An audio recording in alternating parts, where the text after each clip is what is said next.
උසස් පෙළ තොරතුරු හා sannivedana තාක්ෂණ විෂයෙහි ඉතා වැදගත් කොටසක් තමයි SQL සම්බන්ධයෙන් ලැබෙන ගැටලු. අද අපි කතා කරන්නට යන්නේ SQL සම්බන්ධ මූලික ගැටලු කිහිපයක්. මේ යටතේ මෙන්න මේ ගැටලු කිහිපය අපි සාකච්ඡා කරන්නට බලාපොරොත්තු වෙනවා. ඉස්සෙල්ලාම ඔබේ පරිගණකේ SQL ධාවනය කරගන්න ඕනේ. ඒ සඳහා ඔබට පහසුම ක්‍රමය තමයි XAMPP හෝ WAMP පරිගණකේ පිහිටව ගන්න එක. ඊට පස්සේ ඔබට දැන් තිරේ පේන ආකාරයට පහසුවෙන් පුළුවන් අපේ වෙබ් සර්වරය ධාවනය කරන්න. වෙබ් සර්වරයත් එක්කම එතකොට ඔබට SQL පරිගණක පද්ධතිය ක්‍රියාත්මක වෙන්න පටන් ගන්නවා. ඊට පස්සේ ඔබට පුළුවන් පහසුවෙන් වෙබ් බ්‍රවුසරයක් විවෘත කරලා ඕනෑම වෙබ් බ්‍රවුසරයක් ඒකේ ලෝකල් හොස්ට් කියලා ටයිප් කරාම අදාළ XAMPP වල මුල් පිටුවට යන්න පුළුවන්.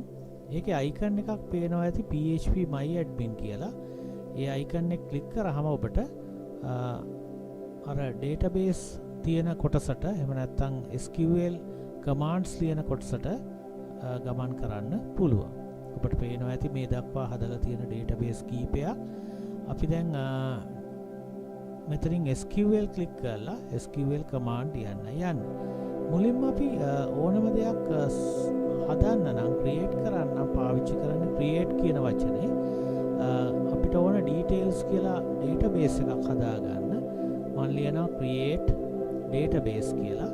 ඊට පස්සේ අපිට ඕන database එකේ නම ලියලා go කියන බටන් එක ක්ලික් කරාම ඔබට පුළුවන් ඒ command එක ධාවනය කරන්න. ලියන SQL command එකේ දෝෂයක් නැත්නම් ඔබට මෙන්න මේ වගේ පණිවිඩයක් එනවා. දැන් ඔබට පේනවා ඇති අලුතෙන් database එකක් create වෙලා තියෙනවා details කියලා. දැන් මට details කියන database එක ඇතුලේ හදාගන්න ඕන වෙලා තියෙනවා employee කියලා වගුවක්. මම employee වගුවක් හදන්න ඕන වුණ නිසා මම ඒකටත් පාවිච්චි කරන්නේ create කියන command එකමයි. create table කියලා මම හදන්න ඕන table එකේ නම ලියන්න ඕන. මට ඕන employee කියන නමින් තමයි වගුව හදන්න ඕන. ඒකට ඇතුල් වෙන්න ඕන ක්ෂේත්‍ර මොනවද කියලා. එහෙම නැත්නම් උපලැකි මොනවද කියලා ලබා දෙන්න ඕන. ඊට අමතරව එක එක උපලැකියට අදාළ දත්ත ප්‍රරූපයක් ලබා දෙන්න ඕන. ඔබ integer වගේ එහෙම නැත්නම් float වගේ ගණිතමය අගයන් දෙනවා නම් ඒකේ length එකක් දෙන්න අවශ්‍ය වෙන්නේ නැහැ. නමුත් වාචා වගේ string values දෙනවා නම් ඔබට ඒකේ පළල ලබා දෙන්න වෙනවා. මම employee emp number කියලා එකක් ගන්නවා. ඒක integer name කියන එක මම දෙනවා වාචා කියලා. department කියන එක ඊළඟට මම create කරනවා. ඒකත් වාචා කියලා දෙනවා.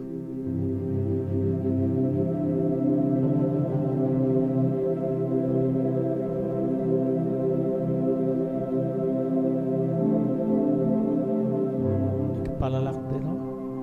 ඒ වගේම gender කියලා මම තවත් උපලැකියක් ඇතුල් කරනවා.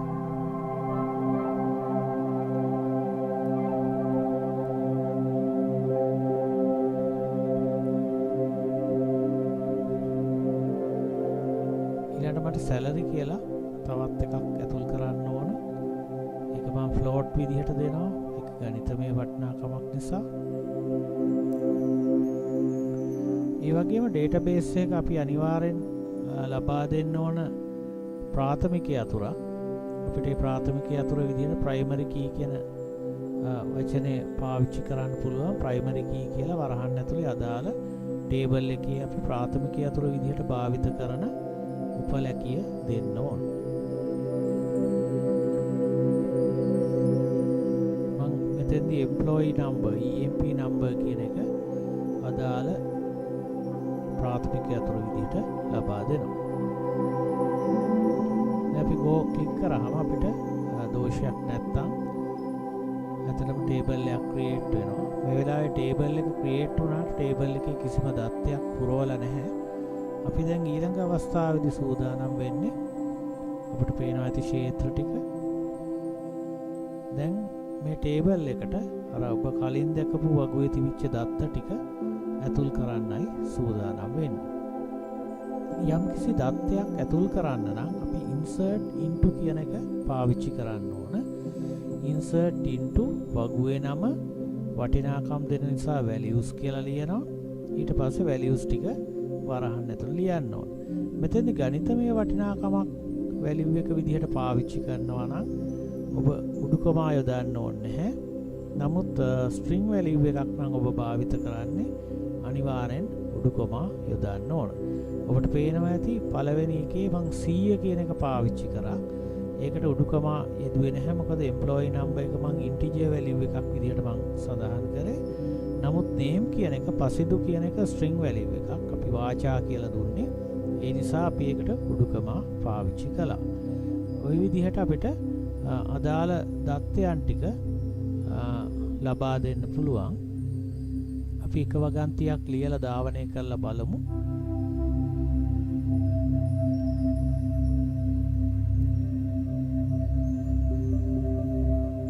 ඒකේ දෝෂයක් නැහැ. ඒ දත්තය ඇතුල් වුණා කියලා පණිවිඩයක් අපිට ලැබෙනවා.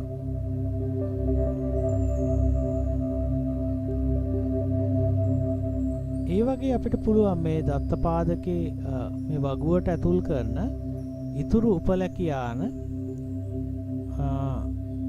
වෙන වෙනම ලියන්නේ නැතුව එකවර ලියලත් ඇතුල් කරන්න හැකියාව තියෙනවා. SQL වල ඒකටත් අවස්ථාව ලබා දෙනවා. මම සියලුම දත්ත යටින් යටට ලියලා එකවර ඇතුල් කරන්නයි දැන් සූදානම් වෙන්නේ.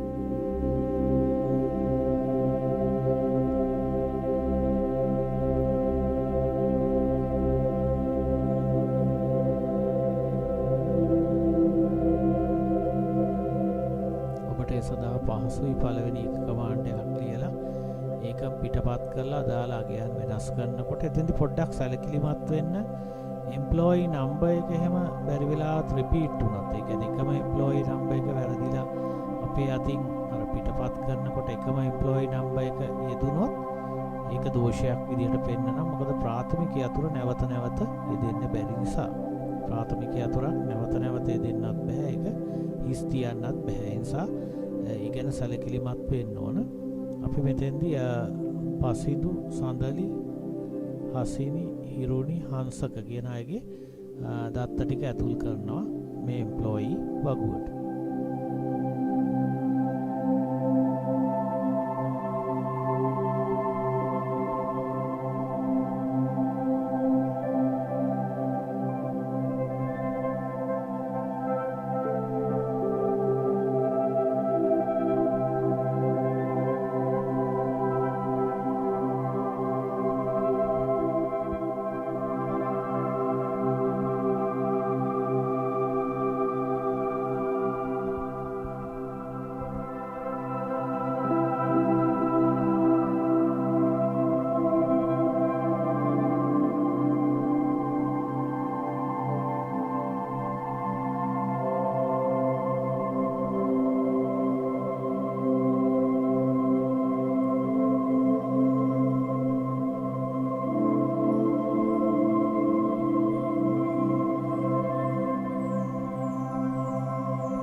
එකවරම දත්තයන් කීපයම ඇතුල් කරන්නයි සූදානම් වන්නේ.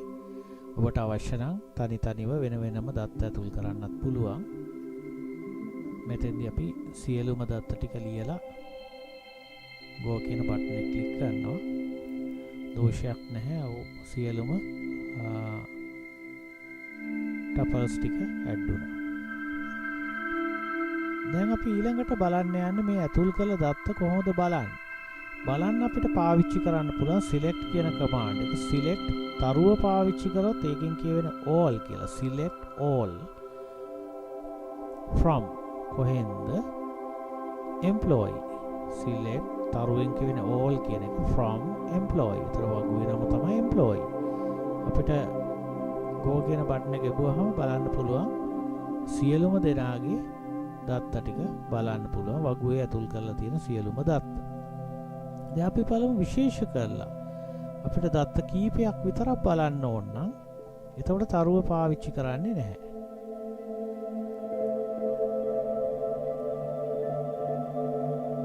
මට ඕන employee number එක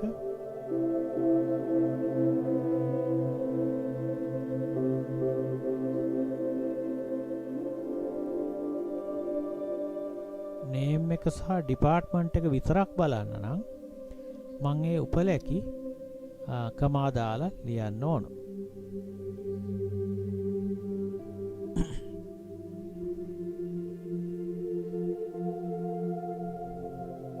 employee number, name, department, from. ඔන්න වගුව ලියන්න ඕන. මොකද්ද වගුව? employee. මෙතන case sensitive. ඒ කියන්නේ simple capital ભેදය බලපානවා. ඒ නිසා අනිවාර්යෙන් simple capital පිළිබඳ ඒ කියන්නේ අපි employee කියන එකේ e අකුර capital ලිව්වා නම් ඒ විදිහටම ලියන්න වෙනවා. ලියලා ධාවනය කරලා බැලුවහම අපිට ලැබෙනවා සියලුම අයගේ දත්ත හැබැයි employee number එකයි name සහ department විතරයි. ඊළඟට අපිට විශේෂ කරලා බලන්නත් පුළුවන්. උදාහරණයක් විදිහට එක පුද්ගලයෙක්ගේ දැන් ඔබ දැකලා ඇති විභාග දෙපාර්තමේන්තුවේ වෙබ් අඩවියට ගියහම අපි විභාග අංක ගැහුවාම අපේ ඒ ටයිප් කරපු විභාග අංකයට අදාළ විස්තර විතරයි පෙන්නන්නේ. එහෙනම් මෙතනත් අපි බලන්න යන්නේ එක පුද්ගලයෙක්ගේ උදාහරණයකට 200 කියන අංකේ තියෙන පුද්ගලයාට අදාළ සියලුම විස්තර. කොහොමද? select all from employee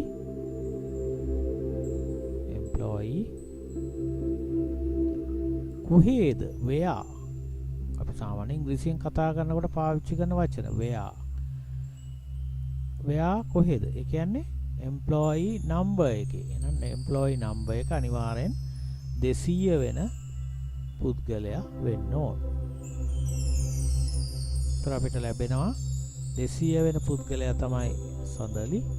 එයාට අදාළ දත්ත විතරක් අපිට බලන්න පුළුවන්.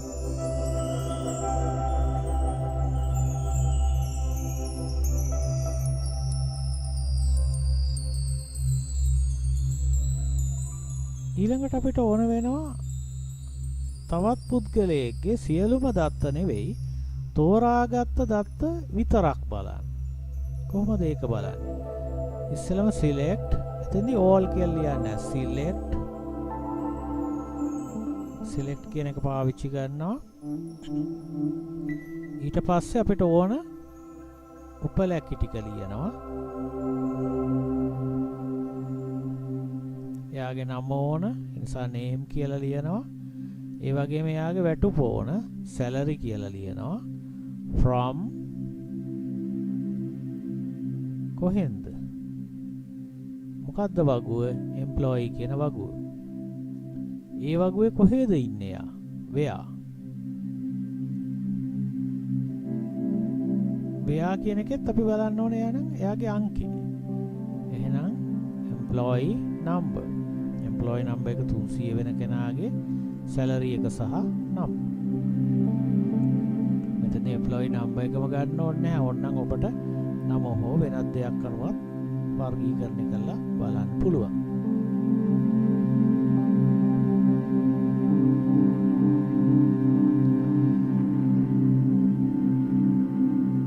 ඊළඟට අපි බැලුවොත් යම් කෙනෙක්ගේ වැටුපේ යම් සීමාවක් විශාලයි, කුඩායි, සමානයි, විශාලයි හෝ සමානයි වගේ සංකේතත් මේ where කියන කමාන්ඩ් එකත් එක්ක පාවිච්චි කරන්න පුළුවන්. අපි බලමු කෙනෙක්ගේ වැටුප 30000ට වැඩි අය කවුද ඉන්නේ? 30000ට වැඩි අය අපිට වෙන් කරගන්න ඕන වෙනවා. එහෙනම් අපි ලියනවා select all from. ඒ කියන්නේ සියලුම දත්ත ඕන වෙනවා employee කියන වගුවේ where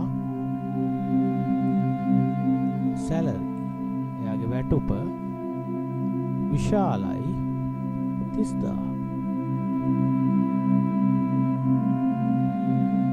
එතකොට ලැබෙන්නේ 30000ට වඩා වැඩි වැටුපක් ලබන අය. එතකොට 30000 අයිති වෙන්නේ 30000ත් ලබා ගන්න ඕන නම් විශාලයි හෝ සමානයි කියන එක භාවිත කරන්න වෙනවා.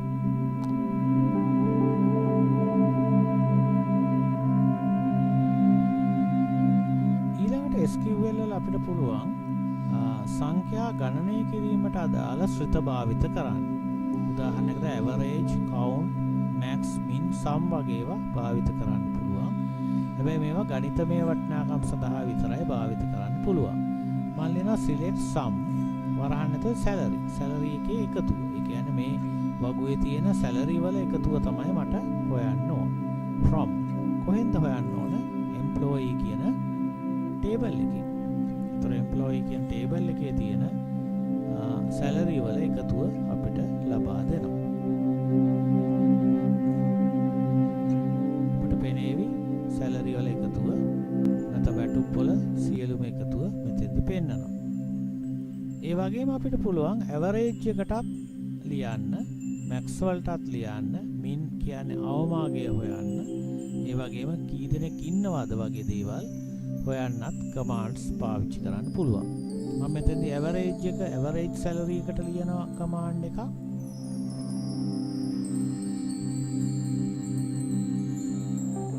average කියන එකට පාවිච්චි කරන්නේ අපි ශ්‍රිතය avg salary. මෙතෙන්දී මම පාවිච්චි කරනවා from employee කියලා.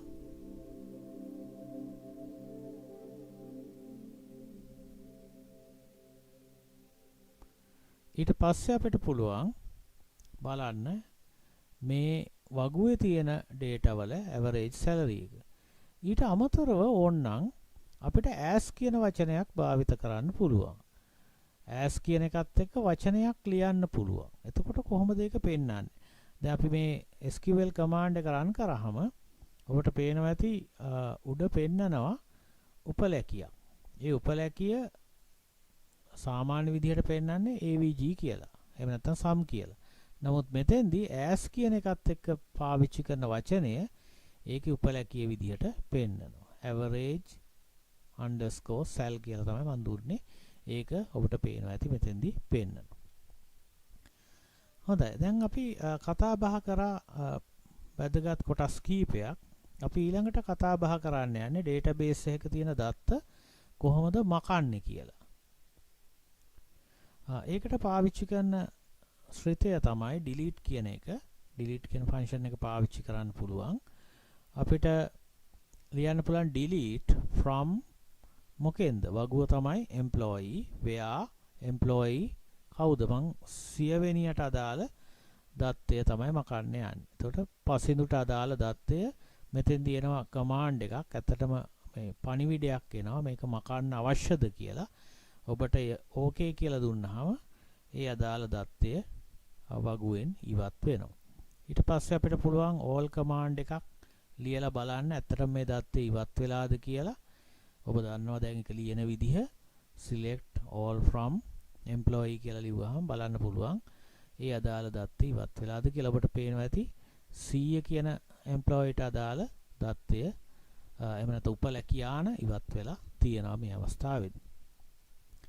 අපි මේකේ පළවෙනි කොටසේ අවසාන වශයෙන් කතා කරන්න යන්නේ database එකක තියෙන දත්තයක් වෙනස් කරන්නේ කොහොමද? උදාහරණයක් විදිහට හිරුනි කියන employee ට අදාළ උපලැකියානේ එයාගේ හිරුනි නම වෙනුවට හිරුනි එරාෂා කියන නම ඇතුල් කරන්නයි අපි බලාපොරොත්තු වෙන්නේ. එතෙන්දී අපි පාවිච්චි කරන update කියන command එක. update employee කියන වගුව set name එක තමයි අපිට වෙනස් කරන්න ඕන. වෙනස් කරන්න ඕන name එක අපි එතන ලියනවා. ඒක ලියනවා quotations ඇතුලේ. මොකද ඒක string value එකක් නිසා. ඊට පස්සේ අපි ලියනවා where කොහෙද තියෙන්නේ ඒක.